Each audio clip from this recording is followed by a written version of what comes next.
Welcome to VOD films. இன்னைக்கு நம்ம பார்க்க போற படத்துல உலகத்துல இப்ப நடந்துட்டு இருக்க போர்ல இந்த ஆளு ஒரு குண்டா போட்டா நல்லா இருக்குமே எல்லாரும் யோசிச்சுட்டு இருக்கிற தலைவன் கிம் ஜாங் உன் அதிபரா இருக்கிற வட கொரியா நாட்டுல இருந்து தென் கொரியா நாட்டை வேவு பார்க்க ஸ்பையா ஒருத்தன் கிளம்பி போறான். அங்க போய் பல வருஷமா மாறு வேஷத்துல அந்த ஊர்க்காரனவே மாறி வாழ்ந்துகிட்டு இருந்த அவனுக்கு இதுவரை எந்த ஏஜென்டாலையும் முடிக்க முடியாத ஒரு மிஷனை கொடுக்காங்க. அதை அவன் முடிச்சானா இல்ல அது அவனை முடிச்சதா அப்படிங்கிற துரந்தருக்கே டஃப் கொடுக்குற ஒரு கொரியன் துரந்தர் படத்தை தான் இன்னைக்கு நம்ம பார்க்க போறோம். இன்னைக்கு நம்ம பார்க்க போற படத்துடைய பெயர் சீக்ரெட்லி கிரேட்லி. கொரியன் படனாலே படத்தோட தரம் எப்படி இருக்குன்னு உங்களுக்கு தெரியும். அதனால மறக்காம லைக் பட்டனை தட்டிங்க. வாங்க படத்துக்குள்ள போவோம். படத்தோட முத சீன்லயே பனி விழுந்துகிட்டு இருக்கிற வடகொரியா நாட்டுடைய ஒரு கடற்கரையை காமிக்காங்க. அங்க ஒரு சின்னோண்டு கருப்பு போட்ல அந்த நாட்டை விட்டு கிளம்புறதுக்காக தயாரா இருக்கான் நம்ம படத்துடைய ஹீரோ லிeutenant வோனு. இவன் வடகொரியா நாட்டோட ஒரு ஸ்பெஷல் ஆப்ஸ் டீமுடைய கேப்டன். தாய் நாட்டுக்கு டாட்டா சொல்லிட்டு கிளம்ப ரெடியா இருக்கிறவன அங்க வந்து வழி அனுப்பி விடுறாரு அவனுடைய கமாண்டர். மூஞ்சில தழும்பு வச்சு சுத்துற இவர் பேர் தான் தழும்பு தங்கராஜ். தம்பி, நம்ம அடுத்ததை மீட் பண்றதா இருந்தா ரெண்டு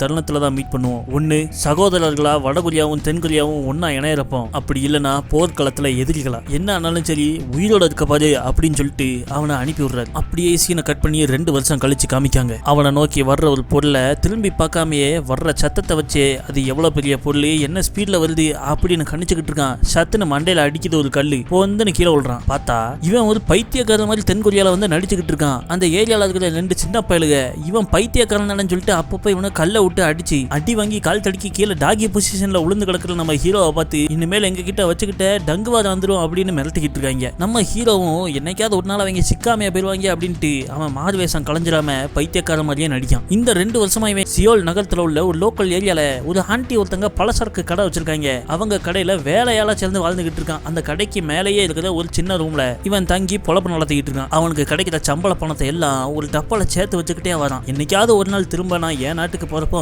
இந்த சேவிங்ஸை வச்சே பெரிய பணக்காரனாயிருவேன்னு கனவு கொண்டுகிட்டு இருக்கான். தினம் காலையில எந்திரிச்ச உடனே மாடிப்படியில இருந்து உருண்டு பிறண்டு கீழே வர்றதான் இவனுடைய டெய்லி என்ட்ரியே. தினமும் அந்த கடையில வேலை பார்க்குற மாதிரியே அந்த ஏரியால யார் யார் இருக்காங்க, எத்தனை மணிக்கு எங்க போயிட்டு வராங்கன்னு எல்லா இன்ஃபர்மேஷனையும் நோட் பண்ணிக்கிட்டு இருக்கான். அப்போ தினமும் அவன் கடையை கிராஸ் பண்ணி போற ஒரு பொண்ணு பேர் தான் யூரான். என்னதான் விரோதி நாட்டு பொண்ணா இருந்தாலும் டாவடிக்கிறதுக்கு தேசப்பட்டு எப்பவுமே ஊடையில வந்தது கிடையாது. ஆனா அவளுடைய தம்பி யூ ஜூ தினமும் ஸ்கூலுக்கு கிளம்பி போறப்போ நம்ம ஹீரோவோட மண்டையில 2 தட்டு தட்டி எங்க அக்காவை சைட் அடிக்கல அரமண்டல் பயலன்னு சொல்லிட்டு அதட்டி விட்டுட்டு போவான். ஆனா வேற வழி இல்லாத நம்ம ஹீரோ அந்த பயபலத்தையும் அடி வாங்கிட்டு அமைதியா கிடக்கான். இவனோட முதலாளி அம்மாவான அந்த பாட்டிக்கு ஒரு பையன் உண்டு. வீட்டுல தண்டச்சோரா தான் கிடக்கான். அவனை போய் எழுப்பி விடு அப்படின்னு சொல்லிட்டு இந்த பாட்டிமா சொல்லவும் கதவு திறக்கான். தூக்கத்துல இருந்து கண்ணை கூட முழிக்காம அவன் அப்படியே கையை முறுக்குதான். பயந்து போன நம்ம ஹீரோ மறுபடியும் வந்துடுறான். இப்படி ஆளாளுக்கு போட்டு ஆட்டிக்கிட்டு இருக்காங்க நம்ம ஹீரோவை. மத்தியானம் 2 மணி ஆயிட்டுனா நல்லா சாப்பிட்டுட்டு கடையில உட்காந்து தூங்கிட்டு இருக்கப்போ கடைக்கு கஸ்டமரா வாரா ஒரு தலதல தனிஷ்கா. இந்த பொண்ணு இந்த ஏரியாவுக்கு வந்து 3 மாசம் தான் ஆச்சு. ஆளு எப்பவுமே கொஞ்சம் மப்பு மந்தரமா தான் சுத்துவா. நம்ம ஹீரோ அதை பார்த்து லைட்டா டிஸ்ட்ராக்ட் ஆனாலும் இந்த மாதிரிலாம் ட்ரெஸ்ஸை போட்டு எங்க நாட்டுல சுத்தினா உன்னை தூக்கி ஜெயில போட்டிருப்பாங்கவே அப்படின்னு நினைச்சுக்கிட்டு அவ கேட்கிற சிகரெட்டுகளை எடுத்து கொடுக்கான். அப்போ அந்த கடைக்கு ஒரு போஸ்ட்மேன் ஒருத்தர் வராரு. அவர் வந்த உடனே ஆளுக்கு ஒரு குச்சியை சேர்த்துக்கிட்டு சாப்பிட்டுக்கிட்டே பேசுறாங்க. பார்த்தா அந்த போஸ்ட்மேனும் வடகொரியால இருந்து இங்க அனுப்பி விடப்பட்ட ஒரு ஸ்பை தான். நான் வந்து 2 வருஷம் ஆச்சு, இன்னும் எனக்கு எந்த மிஷனும் கொடுக்கல, என்னை பத்தி ஏதோ மறந்து போயிட்டாங்களோ அப்படின்னு அவன் சொல்ல அதை கேட்ட அந்த போஸ்ட்மேன் அங்கிளோ 2 வருஷத்துக்கே நீ இப்படி சொல்றியே, நான் வந்து 16 வருஷம் ஆச்சுப்பா, நான் எந்த நாட்டுக்காரங்கிறது எனக்கே மறந்துடும் போல அப்படிங்க. இவர் இங்கே ஒரு பொண்ணை கட்டி ஒரு குடும்பமாவே வாழ ஆரம்பிச்சிட்டாரு. அன்னைக்கு நைட்டு மழை சோர்னு பேஞ்சுக்கிட்டு இருக்கு. ரெயின் கோட்டை போட்டு ஆள் இல்லாத அந்த தெருக்குள்ள தனியா நடந்து வரான் நம்ம ஹீரோ. அப்ப தூரத்துல அப்பப்ப இவனை கல்ல விட்டு அடிப்பாங்களே அந்த 2 சின்ன பசங்களும் அவங்க அம்மா கூட கொடை பிடிச்சு நடந்து வந்துகிட்டு இருக்காங்க. இந்த பயலுகளுக்கு வாழ்க்கையில மறக்க முடியாத ஒரு அதிர்ச்சியா இருக்க போது, இருந்தாலும் எனக்கு கொடுத்த இன்ஸ்ட்ரக்ஷன் நான் ஃபாலோ பண்ணி தான் ஆகணும் அப்படின்னு சொல்லிட்டு வெளியே வரான். என்னடா அந்த சின்ன பயலுகளோட அம்மாவை மட்டை பண்ண போறானா அப்படின்னு நம்ம பதறி போய் பார்த்தா சடார்னு பேண்ட் அவுத்து தெருவோரமா உட்காந்து ஆயிருக்க ஆரம்பிச்சிடறான். இவன் பைத்தியக்கார மாதிரி நடிக்கிறதுக்காக இவனுக்கு சொல்லி அனுப்பின இன்ஸ்ட்ரக்ஷன்ல 1 மாசத்துக்கு ஒரு வாட்டி ரோட்ல 1 இருக்கணும், 3 மாசத்துக்கு ஒரு வாட்டி 2 பாத்ரூம் போகணும். அது பிரகாரம் இவன் பேண்ட் அவுத்து குத்த வச்சிட்டு இருக்க. கரெக்டா அப்ப தெருக்குள்ள நடந்து வரா இவன் டைவ் அடிச்சிட்டு இருக்கிற அந்த பொண்ணு யூலன். அதை பார்த்த உடனே அவளுக்கு பக்கு ஆயிடுது. இவனுடைய காதல் ராக்கெட்டு வானத்துல பறந்து போயிருது. மறுபடியும் வேலைக்கு வந்துடுறான். கடைக்கு வெளியே இவன் தூத்துக்கிட்டு இருக்க. அப்ப யூலன் அங்க வாரா. அவன் முன்னாடி இவனால தலை காட்ட முடியல. அப்ப வழக்கம் போல பின்னாடி வந்த அவளுடைய தம்பி யூஜுனு நம்ம ஹீரோவை மண்டையில ஒரு தட்டு தட்ட நம்ம ஹீரோவோ போயிடல இருக்கிற கடுப்புல ஏதாவது பண்ணிட போறேன் அப்படின்னு பல்ல கடிச்சிட்டு படுத்து கிடக்கான். ஆனா அவன் போன கொஞ்ச நேரத்திலே மண்டையில இன்னொரு தட்டு உழுது. யாருன்னு பார்த்தா அந்த பாட்டிமாவோட பையன். என்னல இப்படி கண்டவன்ட்டு அடி வாங்கிட்டு இருக்க, ஒருத்தன் அடிச்சுனா திரும்பி அடிக்க வேண்டாமா அப்படின்னு இவனுக்கு அட்வைஸ கொடுக்கான். அவன் ஏதோ பெரிய ஃபைட்டர் மாதிரி இப்படி பிளாக் பண்ணி இப்படி குத்துறோம்ல அப்படின்னு நம்ம ஹீரோக்கு சொல்லி கொடுத்துட்டு இருக்கான். அப்ப கரெக்டா அங்க நம்ம போஸ்ட்மேன் மாமா வர தனியான இடத்துல 2 பேரும் உட்காந்துருக்க. அந்த போஸ்ட்மேனே நைஸ் போல ஒரு கடிதத்தை நம்ம ஹீரோ கையில கொடுக்காப்ல, உனக்கு ஒரு மிஷன் வந்திருக்கு, இந்த மிஷனை முடிச்சுனா நீ திரும்ப நம்ம தாய்நாடு போயிடலாம் அப்படின்னு சொல்ல அவனும் நீங்க எப்ப போறீங்க அப்படின்னு கேட்க அது தெரியலப்பா, போன மாசம் எங்க அம்மா இறந்து போயிட்டு தான் இன்னைக்கு தான் செய்தி வந்துச்சு, என் வாழ்க்கை என்ன ஆகும்னு தெரியல அப்படின்னு சொல்லிட்டு வண்டி எடுத்துட்டு கிளம்பிடுறாரு. அன்னைக்கு சாயங்காலம் இவங்க கடையில இருந்து அங்க பக்கத்துல உள்ள ஒரு காம்பவுண்ட் வீட்டுக்கு அரிசி மூட்டையை கொண்டு போய் டெலிவரி பண்ணும். இந்த காம்பவுண்டுக்குள்ளே ஒரு 4-5 வீடுகள் இருக்கு. எல்லாமே காலேஜ்ல படிக்கிற பயலுக, தனியா இருக்கிற பொண்ணுங்க, அந்த மாதிரி ஆட்கள் வந்து தங்குற வீடுகள் தான் இருக்கு. நம்ம தலதல தனிஷ்காவும் இந்த காம்பவுண்ட்ல தான் வாழ்ந்துகிட்டு இருக்கா. இந்த காம்பவுண்டோட ஓனர் ஒரு வயசான தாத்தா, ரிட்டையர்டு போலீஸ் ஆபீசர். அப்போ அவருடைய காம்பவுண்ட்ல புதுசா ஒருத்தன் வாடகைக்கு குடி வந்திருக்கிறதா இன்ஃபர்மேஷன் வந்திருக்கு. அவன் பேர் கிம். அவன் ஒரு கிட்டார் பிளேயரா. அவன் யார் என்னன்னு அவனை பத்தி விஷயத்தை கலெக்ட் பண்ணணும்னு நம்ம ஹீரோ ஷார்ப் ஆகுறான். அன்னைக்கு நைட்டு வீட்டுல உட்காந்து தண்டால் போட்டுக்கிட்டு இருக்க, அப்போ அவன் பால்கனி கதவுக்கு வெளியே இருந்து கேப்டன் 1 நீங்க என்ன டொக்காவல போல அப்படின்னு சத்தம் கேக்கு. யாருன்னு திரும்பி பார்த்தா அந்த பக்கத்து காம்பவுண்டுக்கு புதுசா வந்திருக்கானே அந்த பையன் கிம். பார்த்தா அவனும் ஒரு வடகொரிய ஸ்பை தான் போல இருக்க. நம்ம ஹீரோ சின்ன வயசுல எந்த பேட்ச்ல ட்ரைனிங் எடுத்தானோ அதே பேட்சை சேர்ந்தவன் தான் அந்த கிம்மு. ஆனா அவங்க ஒரே பேட்சை சேர்ந்தவங்களை போட்டியா தான் பார்த்தாங்களே தவிர நட்பா என்னைக்கும் பார்த்தே கிடையாது. இன்னைக்குமே பார்த்த உடனே சண்டையில யார் பெரியவனு காமிக்கிறதுக்காக மாத்தி மாத்தி அடிக்க ஆரம்பிச்சிடறாங்க. பிற ஒரு கட்டத்துல சண்டை நிப்பாட்டவும் நம்ம ஹீரோ அவன்கிட்ட நீ எதுக்கு இங்க வந்திருக்க அப்படின்னு கேட்க, எனக்கு அங்க இருக்க போர் அடிச்சுது, அதான் எங்க ஐயா ஜெனரல்கிட்ட சொல்லவும் ஒரு மிஷனுக்காக என்ன இங்க இறக்கிருக்காங்க அப்படிங்க. இது மிஷனா? நானே மிஷன் இல்லாம இங்க சும்மா கிடக்கேன், ஒன்னே எதுக்குள்ள இறக்கிருக்காங்க அப்படின்னு நம்ம ஹீரோ அதிர்ச்சி ஆகிறான். ஆனா இவங்களோட விதிகள் படி இவங்க ஒருத்தர் மிஷனை பத்தி இன்னொருத்தர்கிட்ட பேசிக்க கூடாது. நீ இங்கே இருக்க மாதிரி நடிச்சே சாவு, நான் என் மிஷனை முடிச்சுட்டு நம்ம நாட்டுக்கு ஒரு லெஜெண்டா திரும்ப போறேன் அப்படின்னு சொல்லிட்டு அங்க இருந்து தாவி ஓடிடுறான். அடுத்த நாள் காலையில நம்ம ஹீரோ வழக்கம் போல கடையில பொருளை தூக்கி வச்சு வேலை பார்த்துட்டு இருக்கப்போ தூரத்துல அந்த கிம் எங்கேயோ நடந்து போய்கிட்டு இருக்கான். அப்படி என்னதான் இவன் மிஷன்ல இறங்கியிருக்கான்னு பாப்பமேனு ஒரு சைக்கிள் எடுத்துக்கிட்டு அவனை பின்னாடியே ஃபாலோ பண்றான். அப்ப கரெக்டா எய்தாப்ல போஸ்ட்மேன் அங்கிள் வர, அவரை நிப்பாட்டி அவர் ட்ரெஸ்ஸை வாங்கி போட்டுக்கிட்டு அவர் ஸ்கூட்டி எடுத்துக்கிட்டு போஸ்ட்மேன் மாதிரியே ஃபாலோ பண்றான். பார்த்தா வெறும் நடந்து போன கிம் மெயின் ரோட்ல போய் நேரா ஒரு பெரிய பில்டிங் குள்ள போறான். இவனும் அந்த பில்டிங் குள்ளே போய் அவன் ஏறின அதே லிப்ட்ல ஹெல்மெட்டை கலத்தாம ஏறி திரும்பி நின்னுகிட்டு இருக்க. பார்த்தா நம்ம ஹீரோ பக்கத்துல அந்த ஏரியா போஸ்ட்மேன் ஒருத்தன் நின்னுகிட்டு இருக்கான். நம்ம ஹீரோவை பார்த்தாவன், பாஸ் இது ஏன் ஏரியாச்சே, நீங்க இங்க வந்திருக்கீங்க அப்படின்னு கேட்க, சும்மா கடலை சொன்னப்பல அப்படின்னு சொல்லிட்டு அந்த தடங்களை எல்லாம் தாண்டி கிம்மை ஃபாலோ பண்ணா அவன் அங்க நடக்கிற ஒரு மியூசிக் ஆடிஷனுக்கு போயிருக்கான். அதே நேரத்துல நம்ம ஹீரோவோட ஏரியால 2 சின்ன பையில எப்பவும் நம்ம ஹீரோ வம்பிடுப்பாங்களே, அவங்க எப்பவும் போல ஊஞ்சல்ல உட்காந்துருக்கான்னு நம்ம ஹீரோவை கள்ள தூக்கி இடுறாங்க. பார்த்தா அது நம்ம போஸ்ட்மேன் மாமா. இவள் ட்ரெஸ்ஸை ஹீரோ உருவிட்டு போயிட்டனால அவன் ட்ரெஸ்ஸை போட்டு உட்காந்துருக்காரு. இங்க நம்ம ஹீரோ கிம்ம கவனிச்சுக்கிட்டு இருக்கான். ஆடிஷனுக்கு போனவன் கவர்ல இருந்து கிட்டார் எடுக்கான். அப்பதான் அவனுக்கு கிட்டார்ல எத்தனை வயர் இருக்குன்னு தெரிய வருது. அதை அவன் தட்டின தட்டுக்கு 10 செகண்ட்ல அவனை வெளியே அனுப்பி விட்டாங்க. அதுக்கப்புறம் நம்ம ஹீரோவும் அவனும் ஒரு இடத்துல ஒன்னா உட்காந்து பேசிக்கிட்டு இருக்க. அப்பதான் அவன் சொல்றான், நம்ம நாடு இங்க என்ன ஒரு மிஷனுக்கு அனுப்பி விட்டுருக்காங்க, ஆனா அதுக்கு முதல்ல நான் இந்த ஆடிஷன்ல பாஸ் ஆகணுமா அப்படின்ட்டு அவன் நம்ம ஹீரோவோ வடகொரிய நாட்டோட ஸ்பெஷல் ஏஜென்ட்டோட டாப் சோல்ஜர்ஸ், நம்ம நினைச்ச எதனால முடிக்கலாம்ல அப்படிங்கவும் கிம்மோ மோட்டிவேஷனோட கிட்டார் எடுத்துக்கிட்டு போறான். அன்னைக்கு நைட்டு நம்ம ஹீரோ அவனோட ரூம்ல உட்காந்துட்டு அவனுடைய அம்மாவுக்கு கடிதம் ஒன்று எழுத ஆரம்பிக்க, வெளியே எப்போ இவனை உடந்தை கிழப்பாங்களே அந்த சின்ன பையில ஒருத்தன் கதவை தட்டுறான். என்ன இன்னத்துக்கு கதவை தட்டுறான் அப்படின்னு வெளியே போய் கேட்டா, என் அண்ணனை காணும் கண்டுபிடிச்சு கொடுங்க அப்படின்னு அழுதுகிட்டே நிக்கான். என்னல அண்ணனை இன்னத்துக்கு காணும் வந்து சொல்லிக்கிட்டு இருக்க அப்படின்னு கேட்டா, வெளியே ஒண்ணுக்கு இருக்க போனவன் அதுக்கப்புறம் வரவே இல்லையா. எங்க அப்பா செத்ததுல இருந்து எங்க அண்ணன் என்னை விட்டுட்டு எங்கேயுமே போனதில்லை, அவனும் எங்க அப்பா மாதிரி திரும்ப வராமே போயிடுவானோ அப்படின்னு அப்பா இல்லாம வளர்ந்த நம்ம ஹீரோ சென்டிமெண்ட்ல டச் ஆயிடுறான். சடார்னு தாவி குதிச்சு பக்கத்துல அந்த வீட்டு மேல ஏறில அங்க இருந்து பார்க்கான். இந்த பயலோட அம்மா பக்கத்து வீட்டுக்காரங்களாம் அந்த பயலை தேடிக்கிட்டு இருக்காங்க. அப்போ இவன் மேல இருந்துகிட்டு கூர்ந்து கவனிச்சுக்கிட்டு இருக்க, நான் தான் முடியாதுன்னு சொல்றேன்ல அப்படின்னு அந்த சின்ன பையன் கத்துறான். உடனே சத்த வந்த இடத்த நோக்கி பாஞ்சு ஓடி போறான். ஆனா இவன் இதே ட்ரெஸ்ல போனா யாராவது இவனை பார்த்தா கண்டுபிடிச்சிருவாங்கன்னு சட்டுன்னு அங்க கொடியில காஞ்சிட்டு இருந்த 2 துணியை எடுத்துக்கிட்டு ஓடுறான். அவன் முகலையும் யாரும் பாத்திரக்கூடாதுன்னு கருப்பு பிளாஸ்டிக் கவர்லாம் மண்டையில போட்டுக்கிட்டு அந்த பயலோட சத்தம் அந்த வீட்டை கண்டுபிடிச்சு ஜன்னல் வெளியே எட்டி பார்க்கான். உள்ள ஒரு நடுத்தர வயசாளு அந்த பையன் கையை பிடிச்சு, நீ ரொம்ப அடம் பிடிக்கிற அப்படின்னு சொல்லிட்டு இருக்காரு. பார்த்தா இவர் சாயங்காலம் ஏதோ முட்டாய் வாங்கிட்டு வந்திருப்பார் போல இருக்க. அதை இவனுக்கு கொடுக்காம வந்துட்டனால அத்த ராத்திரில ஒண்ணுக்கு இருக்க வெளியே வந்தவன் முட்டாய் வேணும்னு சொல்லிட்டு இந்த ஆளு வீட்டுக்கு வந்து நிக்கான். அட சரிப்பா அப்படின்னு சொல்லிட்டு அந்த முட்டாய் டப்பாவை கையில கொடுத்துட்டு, நீங்க வந்ததை யார்ட்டையும் சொல்லாத, குறிப்பா உங்க அம்மாட்ட சொல்லிடாத, நேரா வர்றப்ப நானே உங்க அம்மாட்ட சொல்றேன் அப்படிங்காரு. அதுலயே புரிஞ்சுக்கிட்டான் நம்ம ஹீரோ இவர் இந்த பயலோட அம்மாக்கு ரூட்டை போட்டுக்கிட்டு இருக்காருன்னு. ஆனா இவர் மேல தப்பு இல்ல, இந்த பயதான் வந்திருக்கான்னு புரிஞ்சிருது. சடார்னு அந்த ஏரியாக்காரங்க எல்லாம் வெளியே ஒண்ணு கூடிடுறாங்க. குற்றவாளியை பிடிச்சிட்டோம் அப்படின்னு கையில டார்ச் லைட்டுகளோட இவனுக்கு ரவுண்டா போட்டுற.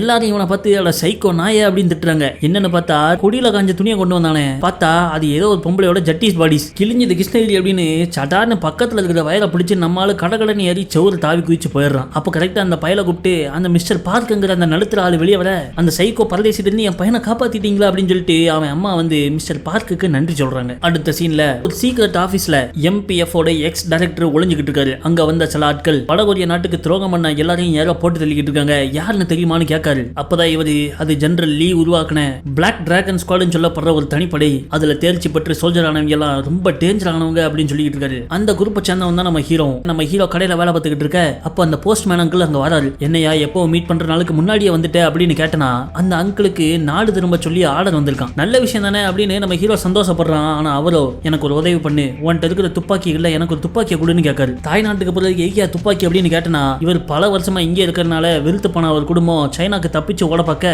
அவங்களும் பிடிபட்டாங்க. நீ துப்பாக்கியை கொடு, இந்த நாட்டில் உள்ள 4 பேரை போட்டு தள்ளிட்டு நானும் சுட்டு கொண்டுறேன், அப்பதான் என் குடும்பத்தை நம்ம அரசாங்கம் சும்மா விடுவாங்க அப்படின்னு மண்டிட்டு கேட்காரு. இவங்க இதை பேசிக்கிட்டு இருக்க வெளியே தூரத்துல எவனோ ஒருத்தன் ஸ்னைப்பரை வச்சு குறி வச்சுக்கிட்டு இருக்கான். அப்ப நம்ம ஹீரோ சடானே அவன் பீரோலுக்கு பின்னாடி ஒளிச்சு வச்சிருந்த ஒரு டோர் ஓபன் பண்ணா அங்க 4-5 துப்பாக்கிகள் இருக்கு. அதை எடுத்து ஒன்ன நீட்டினாவன் நம்ம அரசாங்கத்துடைய ஆணையை மீற நீ இப்பவே தற்கொலை பண்ணு அப்படின்னு துப்பாக்கியை கொடுக்கான். அவரும் அதை வாங்கி டக்குன்னு அமுக்க அதே நேரத்தில் ஸ்னைப்பரும் குண்டை இழக்கிறான். இந்த டிராகன் ஸ்குவாடை பத்தி ஒருத்தன் சொல்லிக்கிட்டு இருந்தானே அவருக்கு ஹெட்ஷாட் அடிச்சிடறான். இங்க நம்ம போஸ்ட்மேன் அங்கிள் சுட்ட துப்பாக்கிலையோ குண்டே இல்ல. இவங்க ஒரு மிஷன்ல இறங்குறப்ப மட்டும்தான் துப்பாக்கியில குண்டு வச்சிருப்பாங்கிற அடிப்படை விதியவே இந்த போஸ்ட்மேன் அங்கிள் மறந்துட்டாரு. நீ ஒரு சாதாரண ஆளா மாறிட்ட, அரசாங்கத்தோட ஆணையை மீறாம ஒழுங்கு மரியாதை திரும்ப தாய்நாட்டுக்கு போ, அப்பதான் உன் குடும்பத்தை ஜெயிலையாவது பார்த்து காப்பாற்ற முடியும் அப்படிங்க. இங்க பிளாக் டிராகன் ஸ்குவாடை பத்தி தகவலை கொடுக்க பார்த்து அவருக்கு ஹெட்ஷாட் விழுந்துற அங்க வந்து அவர்கிட்ட விசாரிச்சுட்டு இருந்த போலீஸ்காரன் அந்த துப்பாக்கி குண்டு எடுத்து பார்க்கான். இது மிலிட்டரி கிரேடு ஸ்பெஷல் ஏஜென்ட்ஸ்க்கு மட்டும் ஆக்சஸ் இருக்கிற குண்டு. உடனே அங்க இருந்த அரசியல்வாதிகள் இந்த கண்ணாடி போலீஸ்காரனுக்கு கீழே ஒரு டீமை உருவாக்குறாங்க. நம்ம பிளாக் டிராகன் ஸ்குவாடை முடிச்சு தள்ளுறதா இவங்களோட வேலை.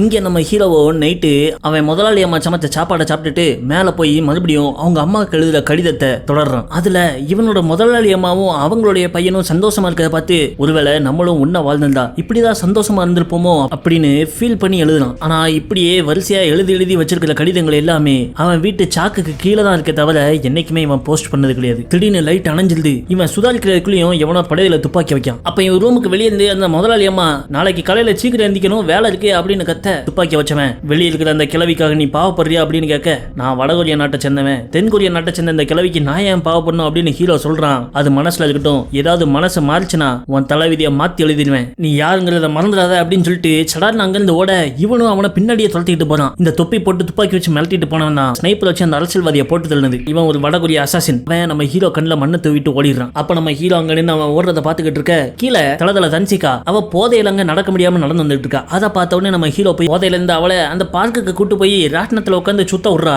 திடீர்னு அவ எமோஷனல் ஆகி அவளோட கதையை சொல்றா. இவளை அவங்க வீட்டுல ரொம்ப சின்ன வயசுல கல்யாணம் பண்ணி கொடுத்துட்டாங்க போல இருக்க. இவ ஒரு குழந்தையும் பெற்றிருக்கா. ஆனா பெத்த உடனே அந்த குழந்தைய புருஷங்காரன் யாருக்கோ வித்துட்டான். புருஷங்காரனோட கொடுமை தாங்க முடியாம அங்க இருந்து இவ ஓடி வந்துட்டா. இவ தன்னுடைய குழந்தைய கடைசியை பார்த்து இப்ப 7 வருஷம் ஆச்சான். அதை சொல்லிட்டு அழுதுட்டு அப்படியே அவ தூங்கிடுறான். பிறகு நம்ம ஹீரோ தான் அவளை தோல் மேல தூக்கி போட்டு இவளோட வீட்டுக்கு கொண்டு வந்து டிராப் பண்றான். நம்ம ஹீரோ அவனுடைய வீட்டுக்கு நடந்து போய்கிட்டு இருக்க அப்ப அந்த ரோடு வழியா மறுபடியும் அந்த தொப்பி போட்ட அசாசின் இவனை ஃபாலோ பண்றான். அப்பதான் பிளாஷ்பேக்கை காமிக்காங்க. நம்ம ஹீரோ வடகொரியா ட்ரைனிங் கேம்ப்ல வெறித்தனமா ட்ரைனிங் எடுத்துட்டு இருக்கப்போ ஏதோ ஒரு சின்ன பையன் தூரத்துல ஒளிஞ்சிருந்து அவனை கவனிச்சிருக்கான். இவன் எதிரி நினைச்சு சட்டுன்னு கத்தி விட்டு வீச பக்கத்துல இருக்கிற பொம்மையில குத்துது. அப்ப அந்த பையலை பார்த்த நம்ம ஹீரோ யாரா தம்பி நீ அப்படின்னு கேட்க அவன் அந்த பிளாக் டிராகன் ஸ்குவாட்ல புதுசா சேர்ந்திருக்கிற ட்ரெயினி. அப்ப அவனுக்கு வெறும் 12 வயசு. அந்த பையதான் இப்ப அசாசினா மாறி வந்து நம்ம ஹீரோ ஃபாலோ பண்ணிருக்கான். ஆனா அதை நம்ம ஹீரோ கண்டுபிடிச்சு அவன் ஒளிஞ்சிருக்கிற இடத்துக்கு கரெக்டா வந்துடுறான். நல்லா வளர்ந்துட்டியப்பா காம்ரேட் லீ, எதுக்கு நீங்க வந்திருக்க, நம்ம அரசாங்கம் உன்னை எதுக்கு அனுப்பியிருக்கு அப்படின்னு கேட்க சடார்னு அங்கிருந்து மறுபடியும் ஓடி போயிடுறான். ஆனா ஓடி போய் ஒரு செவத்துக்கு பின்னாடி ஒளிஞ்சு நின்று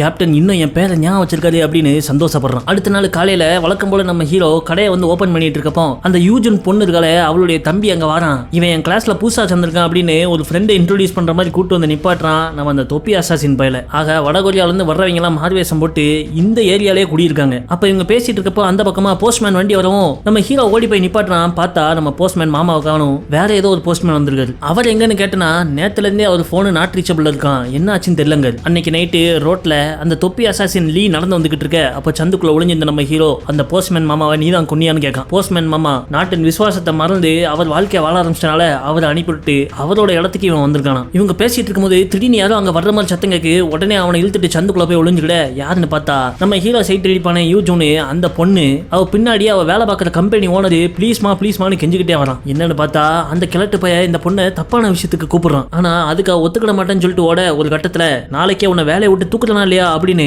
அவளை அதிகாரத்தை வச்சு மிரட்ட ஆரம்பிக்கும். அதை பார்த்து நம்ம ஹீரோ உடனே காம்ரேட் லீட்ட நீ போய் அவளுக்கு உதவு அப்படிங்க. ஆனா அதுக்கு அவன் மறுக்க நீ கிளாஸ் ஃப்ரெண்டுன்னு சொல்லிட்டு காலையில ஒருத்தன் கூட்டு வந்து இன்ட்ரோடியூஸ் பண்ணானே அவனுடைய அக்கா தான் அவ, நீ இப்ப அவளுக்கு உதவுனா அவன் கூட நீ நெருங்கி பழகுறதுக்கான வாய்ப்பு கூடும் அப்படின்னு சொல்ல ஓகேன்னு அவன் கிளம்ப போறான். அதுக்குள்ளேயும் அவளுடைய தம்பியை அங்க வந்து அந்த ஓனரை அடிச்சு விரட்டி விட்டுருதான். அடி வாங்கிட்டு போறவன் நாளையில இருந்து உனக்கு வேலையே கிடையாது அப்படின்னு மிரட்டிக்கிட்டே போவ. இதை பார்த்து நம்ம பயிலுக அவளுக்கு உதவணும்னு சொல்லிட்டு அந்த கிழவனை பேக் பண்ணி அப்படியே ஒரு பில்டிங் மேல கூட்டு போய் அவனுக்கு பாடிஸை போட்டு விட்டு டான்ஸ் ஆட சொல்லி வீடியோ ரெக்கார்ட் பண்ணிடுறாங்க. அந்த பொண்ணோட வேலைக்கு ஏதாவது பிரச்சனை ஆச்சுன்னா நாளைக்கே இந்த வீடியோவை தியேட்டர்ல ரிலீஸ் பண்ணி விட்டுருவோம் அப்படின்னு மிரட்டி விட்டுருந்தாங்க. அதை பார்த்த நம்ம லீ கேப்டன் மோனு நான் நினைச்சதோட பயங்கரமான ஆளா இருக்கீல அப்படிங்க. அடுத்த நாள் காலையில நம்ம ஹீரோ கிம் லீ எல்லாரும் நம்ம ஹீரோ வேலை பார்க்குற கடைக்கு மேல அவன் ரூம் ரூமுக்கு வெளியே மீட் பண்றாங்க. கீழே ஏதோ பாட்டிலாம் உடையில சத்தம் கேக்கு. என்னன்னு எட்டி பார்த்தா அந்த ஓனர் மாதிரி 2 பேர்ட்ட கடன் வாங்கியிருப்பாங்க போல இருக்க. அவங்க வந்து பணத்தை எப்ப திரும்ப தரப்போறான்னு கடையை அடிச்சு உடைக்காங்க. அதை பார்த்த ஹீரோ சடார்னு படியில உருண்டு பிறந்து வழக்கம் போல என்ட்ரி கொடுக்கான். அதை பார்த்த கடன் கொடுத்தவங்களோ இவனை பிடிச்சு அடிச்சுக்கிட்டு இருக்க அந்த பாட்டிமாவையும் அடிச்சு தள்ளிடுறாங்க. அங்க உடஞ்சு கிடக்கிற பாட்டிலே அவங்க மண்டை குத்த போவே கரெக்டா நம்ம ஹீரோ எப்படியோ கையை வச்சு தடுத்துறான். அவங்கள கீழே தள்ளி விட்டோன்னே இவனுக்கு கோவம் பொத்துக்கிட்டு வந்து சட்டுன்னு கையை முறுக்கிட்டு கிளம்ப டக்குன்னு அந்த பாட்டிமா இவன் கையை பிடிச்சு தடுத்துறாங்க. இவன் கிறுக்கன்னு தெரிஞ்சும்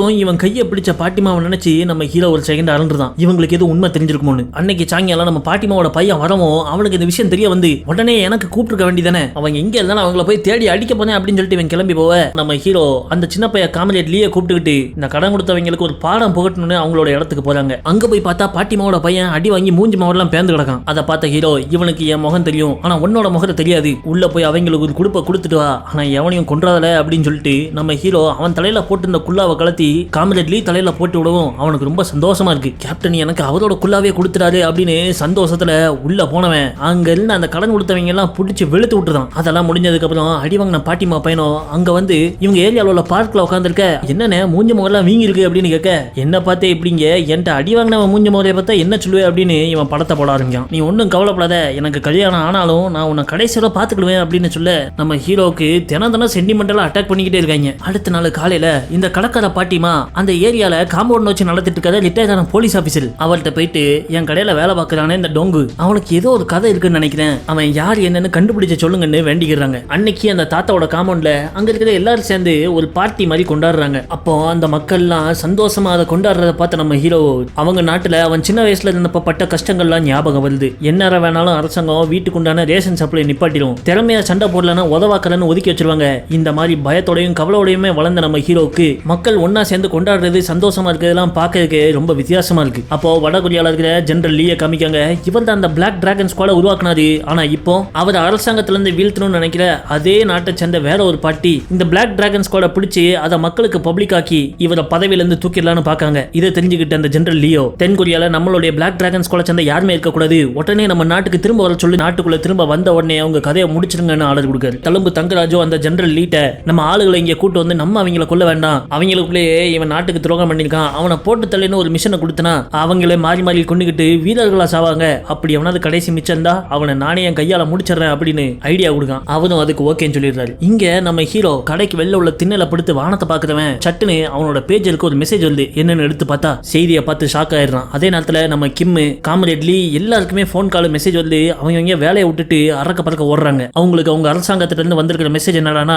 தற்கொலை பண்ணிக்கோங்க, அப்படி அவனாவது மிச்சம் இருந்தா அவனை தேடி கண்டுபிடிச்சு போட்டுட்டு நீங்களும் சேர்ந்து செத்துருங்க, இதுதான் நம்ம நாட்டுக்கு நீங்க பண்ற கடைசி தியாகம் அப்படின்னு எழுதியிருக்கு. அதனால தென்கொரியால இந்த ஏஜென்ட்டுகள் எல்லாமே ஒவ்வொருத்தனா தற்கொலை பண்ண ஆரம்பிக்காங்க. இதெல்லாம் ஏன் நடக்குனா வடகொரியா அரசாங்கம் தென்கொரியா அரசாங்கத்தோட ஒன்னு சேர்ந்து முடிவு பண்ணிட்டாங்க போல இருக்க. அதனால தென்கொரியா அரசாங்கத்துக்கு இந்த மாதிரி நாங்க உங்க நாட்டுக்குள்ள ஸ்பை அனுப்பியிருக்கோம் அப்படின்னு தெரியாம இருக்கிறதுக்காக தற்கொலை பண்ண சொல்றாங்க. அப்போ நம்ம காமெடியட்லி நம்ம ஹீரோ வந்து பார்க்க வந்திருக்கான். நாடுகள் ரெண்டு ஒன்னு சேர்றது சரி, ஆனா அதுக்கு நம்மள ஏன் கொல்ல சொல்றாங்க அப்படின்னு ஹீரோ கேள்வி கேட்க இது நம்ம நாட்டுடைய ஆணை, அதை நம்ம எதிர்த்து கேள்வி கேட்க கூடாதுன்னு சொல்லிட்டு ஹீரோக்கு எதிரில் நின்று அவன் துப்பாக்கியை தூக்குறான். அப்ப அங்க வந்த கிம்மோ துப்பாக்கியை கீழே போடல லீ, நம்ம இருந்தா என்ன செத்தா என்ன, நம்ம நாட்டுக்கு ஒரு வித்தியாசமும் இல்ல, அவங்க தேவைக்கு நம்மளை வச்சுக்கிடுவாங்க இல்லைன்னா தூக்கி எரிஞ்சிருவாங்க அப்படின்னு சொல்ல நாட்டுக்கு எதிராக நீங்க பேசுறீங்கன்னு சொல்லிட்டு லீ கடுப்பாயி 2 பேரையும் துப்பாக்கியை காமிக்கான். அப்போ கிம்மு துப்பாக்கி அடிச்சு பறக்க கூட கண்டிப்பா அவங்களை கொல்லுவாங்க அப்படின்னு சொல்லிட்டு லீ அங்கிருந்து தாவி குதிச்சு ஓடுறான். அப்போ அவனை பின்னாடியே ஃபாலோ பண்ண ஹீரோ அவனை தடுத்து நிப்பாட்டி அவன் கையில துப்பாக்கியை கொடுத்து உனக்கு வந்த ஆளை நீ செயல்படுத்து, இந்தா என்ன சுடுன்னு சொல்லிட்டு ஹீரோ நெஞ்ச காமிக்கான். ஆனாலும் அவனால நம்ம ஹீரோ சுட முடியல. ஏன்னா இவனுக்கு நம்ம ஹீரோ தான் சின்ன வயசுல இருந்தே ரோல் மாடல். இங்க கண்ணாடி போலீஸ் ஊர்ல அங்கங்க தன்னை சுட்டுக்கிட்டு தற்கொலை பண்ண வடகொரிய ஏஜென்ட்ஸோட பாடிகளை இவன் கைப்பற்றி ஆராயலாம். அதுல அவங்க உடம்புக்குள்ள ஒரு ஜிபிஎஸ் சிப் இருக்கிறத கண்டுபிடிக்கான். அப்போ நம்ம ஹீரோ காமிக்காங்க சட்டுன்னு அவன் கழுத்துல ஒரு லேசர் பாயிண்ட் அடிக்குது. ஆஹா ஸ்னைப்பரை போட்டாங்க போல இருக்கு அப்படின்னு திரும்பி பார்த்தா இந்த கண்ணாடி போலீஸ்காரன் அங்க நிக்கான். நீங்க தென்கொரியாவோட எதிரிகள் தான், ஆனா நீங்க சாவணும் நாங்க விருப்பப்படல, பேசாம எங்க பக்கம் சார்ந்துருங்க, உங்க நாடே உங்களை கைவிட்டுட்டு நீங்களும் அதை கைவிட்டுருங்க அப்படின்னு சொல்றான். ஆனா ஹீரோ அதுக்கு மறுக்கிறான். சொன்னா கேட்க மாட்டியால அப்படின்னு சொல்லிட்டு அவன் துப்பாக்கி தூக்க சட்டுன்னு அங்க ஒரு கல்லு வந்து அடிச்சு துப்பாக்கி பறக்கு. யாருன்னு பார்த்தா நம்ம காம்ரேட் லீ அங்க வந்துட்டான். அதை பார்த்தா கண்ணாடி போலீஸ் உதவ வந்தவனே அடிக்கீங்களேன்னு சொல்லிட்டு கடுப்பாயி அங்கிருந்து தாவி ஓட நம்ம லீ பின்னாடியே தொல்றான். அப்ப கரெக்டா அங்க போஸ்ட்மேன் அங்கிள் வராரு. அவரை பார்த்த உடனே ஹீரோ ஸ்டன் ஆகி நின்றுதான். அண்ணாச்சி நீங்க என்ன இங்க வந்து நிக்கி அப்படின்னு கேட்டனா இவரை வடகொரியா நாட்டுக்கு அனுப்பிட்டு இருக்கப்போ அவர் அங்கிருந்து தப்பிச்சு ஓடி வந்தார் போல இருக்க, என்னை எங்கேயாவது ஒளிச்சு வச்சு காப்பாத்துப்பா அப்படின்னு கெஞ்சுறாரு. இங்க கண்ணாடி போலீஸை துரத்திட்டு போன நம்ம லியோ அவங்க செட் பண்ண பொலியில போய் வசமா மாட்டிக்கிறான். அவங்க கையில அம்பிட்டுறான். உடனே அங்கிருந்து தப்பிக்க பார்க்க கண்ணாடி போலீஸ் இவன் காலிலே துப்பாக்கியால சுட்டுறான். அப்படி அவன் மலர்ந்து கீழே உழவும் அங்க வந்து கத்தி எடுத்து அவன் தோள்பட்டையில குத்தி கிளறி உள்ள இருந்த அந்த அந்த ஜிபிஎஸ் டிவைஸை வெளியே எடுக்கும். அது 20 டிகிரிக்கு கீழே போனா சிக்னல் இழந்துரும் தெரிஞ்சு பக்கத்தில் உள்ள ஒரு ஐஸ் தண்ணி பாட்டிலுக்குள்ள அதை போட்டுதான். அதே நேரத்தில் வடகொரியாவை காமிக்காங்க. இந்த குரூப்பை உருவாக்கின அந்த ஜெனரல் லீ இந்த குரூப்பை உருவாக்குறப்போ ஏதோ ஒரு ப்ரொஃபசர் இதற்கு எதிர்ப்பு தெரிவிச்சதா சொல்லிக்கிட்டு இருக்காரு. இந்த மாதிரி சண்டை பயிற்சி தீவிரமா கொடுத்து அனுப்பி விட்டனா அவங்களை ஈஸியா எதிர்நாட்டுக்காரங்க கண்டுபிடிச்சிருவாங்கன்னு சொல்லியிருக்காரு. ஆனா அவர் சொல்றதை ப்ரூவ் பண்ண சொல்லி 14 வருஷத்துக்கு முன்னாடி அவரையே ஜெனரல் லீ சவுத் கொரியாவுக்கு அனுப்பி விட்டுருந்திருக்காரு. இப்போ இங்க இருந்து அனுப்பப்பட்ட அந்த பிளாக் டிராகன்ஸ் கூட முடிச்சு தள்ள சொல்லி தழும்பு தங்கராஜ் அனுப்பி விடுறாரு. அங்க போன உடனே நான் 14 வருஷத்துக்கு முன்னாடி அனுப்பிவிட்டேன், அந்த ப்ரொஃபஸரை மீட் பண்ணி பேசு, அதுக்கப்புறம் உன்னோட ஆபரேஷனை சக்சஸ்ஃபுல்லா முடிச்சிட்டு வான்னு சொல்லிட்டு அனுப்பிவிட அவர் கப்பல் பிடிச்சி தென்கொரியாவுக்கு வந்துடுறாரு. இங்க நம்ம ஹீரோவோ இதுக்கு மேல ஃபுல்லா இறங்கிட வேண்டியதான முடிவு பண்ணிட்டான். அவனுக்கு உத்தரவு வருமே அந்த பேஜில் கொண்டு தண்ணிக்குள்ள போட்டுக்கிட்டு நேரா அந்த ஏரியாவில் உள்ள முடிவெட்டுற கடைக்கு போறான். மிஸ்டர் பார்க் தான் முடிவெட்டுறவர் போல இருக்கு. அவர்கிட்ட போயிட்டு ரொம்ப வருஷம் கழிச்சு எங்க அம்மாவை பார்க்க போறேன், எனக்கு கொஞ்சம் நீட்டா வெட்டி விடுங்க தலை அப்படிங்க. என்னவே இவன் நார்மலா பேசுறான்னு சொல்லிட்டு மிஸ்டர் பார்க்கு ஷாக் ஆயிடுறாரு. முடிகளை வெட்டிட்டு திரும்ப வந்து அவன் கடைக்கு வெளியே நின்றுட்டு இருக்கப்போ அந்த வழியா அந்த பொண்ணு யூஜ்னு வரா.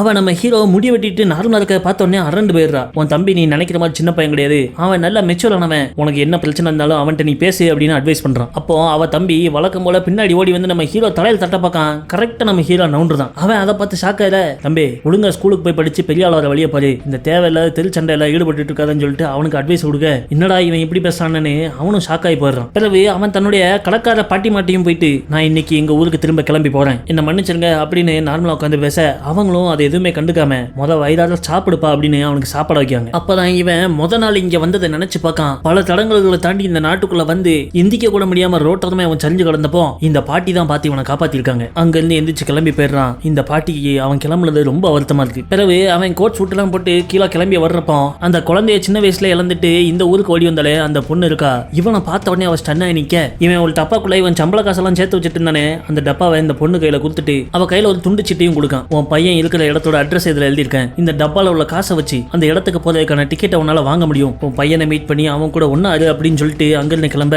இவ அப்படியே கண்ணீர் விட்டு அழ ஆரம்பிச்சிடறான். இப்படி எல்லா விஷயத்தையும் முடிச்சுட்டு எல்லாருக்கும் டாட்டா சொல்லிட்டு அவன் கிளம்பி வர அங்க கிம் வரான். இவங்க 2 பேரும் அங்கிருந்து நடந்து போயிட்டு இருக்கப்போ அந்த கண்ணாடி போலீஸ்காரனோட ஆள் ஒருத்தன் இவங்களை ஃபாலோ பண்றான். அவன் எதிர்பார்க்காத நேரத்துல மேல இருந்து தாவி அவனை அடிச்சு போட்ட நம்ம ஹீரோ அவன் காதுல மாட்டி இந்த வாக்கி டாக்கி எடுத்து இவன் பேசுறான். எதிரில் அந்த கண்ணாடி போலீஸ்காரன், நீ எங்க டீமை சேர்ந்த அந்த காம்ரேட் லீய பிடிச்சேன்னு தெரியும், அவன் சின்ன பையன் பாவம், அவனை எதுவும் பண்ணிடாது அப்படிங்க. இவங்க பேசிட்டு இருக்கும் போதே கண்ணாடி போலீஸ்காரனோட அசிஸ்டன்ட் உள்ள வந்து தலைவா வடகொரியாவோட தழும்பு தங்கராஜ் நம்ம நாட்டுக்குள்ள இறங்கிட்டான் அப்படிங்க. அதை கேட்டு நம்ம ஹீரோக்கு லைட் அலர்ல. கண்ணாடி போலீஸ்காரனும், தம்பி உங்க ஆளு தழும்பு தங்கராஜ் உன்னை முடிச்சுக்கிட்டு இருக்கிறதா இங்க வந்திருக்கான், அதுக்கு முன்னாடி நீயே சரண்டர் ஆயிட்டனா, உயிர் வளவாவது ஸ்டைலாம் உடம்புக்குள்ள ஜிபிஎஸ் சிப் வச்சுட்டு அவன் எங்க தப்பிச்சு ஓடிடுவே நீ அப்படின்னு கேட்க ஹீரோ ஷாக் ஆகி நம்ம கிம்மிட்ட நம்ம உடம்புக்குள்ள ஜிபிஎஸ் சிப் வச்சிருக்காங்களா அப்படிங்க. இங்க தழும்பு தங்கராஜ் ஜிபிஎஸ் டிவைஸை வச்சு நம்ம ஹீரோ இருக்கிற இடத்த கண்டுபிடிச்சு போயிடுறான். நம்ம ஹீரோ ஒரு பாலடைஞ்ச பங்களால இருக்கான். அங்க போய் நம்ம நாட்டு அரசாங்கம் கொடுத்த ஆணைய நீ ஏன் இன்னும் நிறைவேற்றல, உன் உயிரை நீயே எடுத்துக்கோ அப்படின்னு சொல்ல நம்ம ஹீரோவோ என் உயிரை நானே எடுத்துக்கிட்டா எங்க அம்மாவை நம்ம நாடு பாத்துக்குமான்னு கேட்கான். என்ன தைரியம் இருந்தா நீ அரசாங்கத்தை எதிர்த்து கேள்வி கேட்ப அப்படின்னு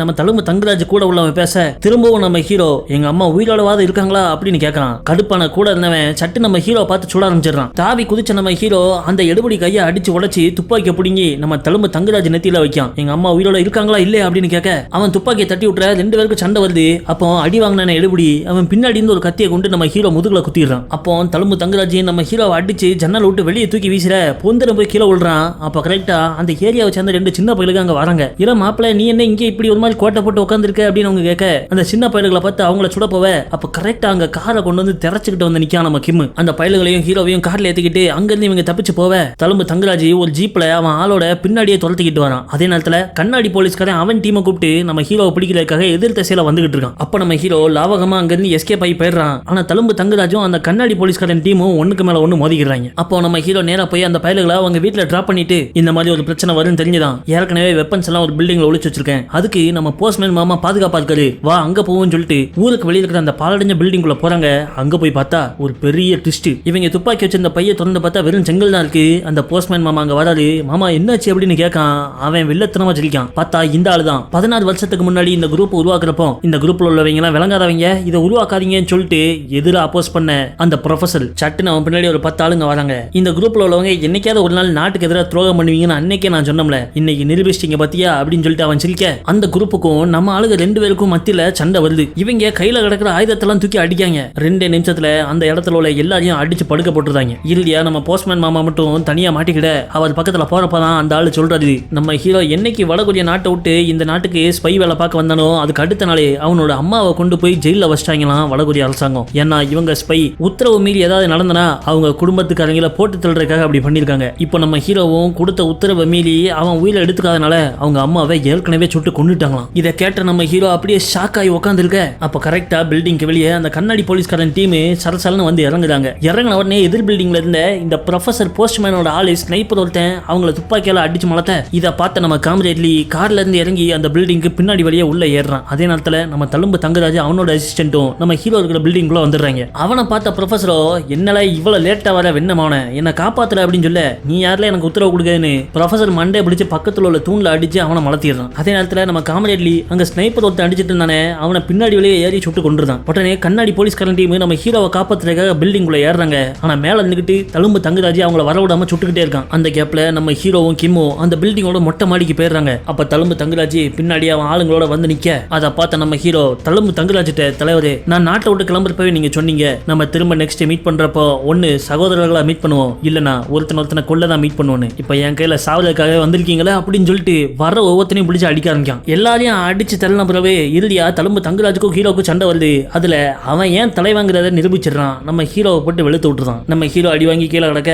அப்ப சலச்சலன்னு கண்ணாடி போலீஸ்காரன் டீமும் ஸ்வாட் டீமோட மேல வந்துடுறாங்க. ஆனா கண்ணாடி போலீஸ் யாரையும் சுடாதீங்க அப்படின்னு உத்தரவு கொடுத்துறான். எல்லாரும் ரெடி பொசிஷன்ல நின்னுகிட்டு இருக்க அப்ப தழும்பு தங்கராஜோ கீழே அடிபட்டு கடந்த நம்ம ஹீரோவோட தலையில மிதிச்சு ஒன்ன மாதிரி துரோகி வாழவே கூடாதுல அப்படின்னு துப்பாக்கி எடுத்து சுட போறான். சட்டுன்னு அவன் உடம்புல 4 புல்லட் பாயுது. யாருன்னு பார்த்தா நம்ம காமெடி லீ ஸ்வாட் டீம் மாதிரி ட்ரெஸ் போட்டு அங்க துப்பாக்கியோட வந்து தழும்பு தங்கராஜ சுட்டுறான். உடனே நம்ம தங்கராஜ் அவர் பாக்கெட்டுக்குள்ள இருந்த கிரேனேட் எடுத்து நான் செத்தனா எல்லாரையும் கூட்டிட்டு தான் போவேன் அப்படின்னு நிக்க அதை பார்த்த கிம்மு நம்ம லீட்டையும் ஹீலட்டையும் மாப்பிள்ளைகளா நீங்களாவது உயிரோட இருங்களா அப்படின்னு சொல்லிட்டு ஓடி போய் தழும்பு தங்கராஜா பில்டிங் மேல இருந்து தள்ளி 2 பேரும் கீழே விழுந்து செத்துறாங்க. இப்போ இறுதியா நம்ம லீயும் ஹீரோ மட்டும் இருக்காங்க.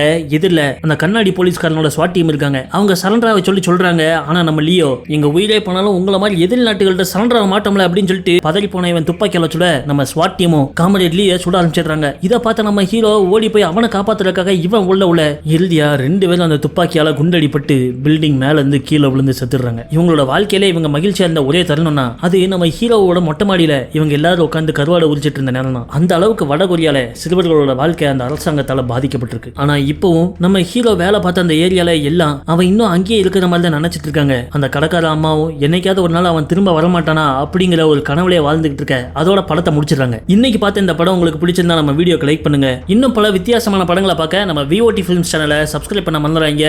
வீடியோ பார்த்ததுக்கு நன்றி.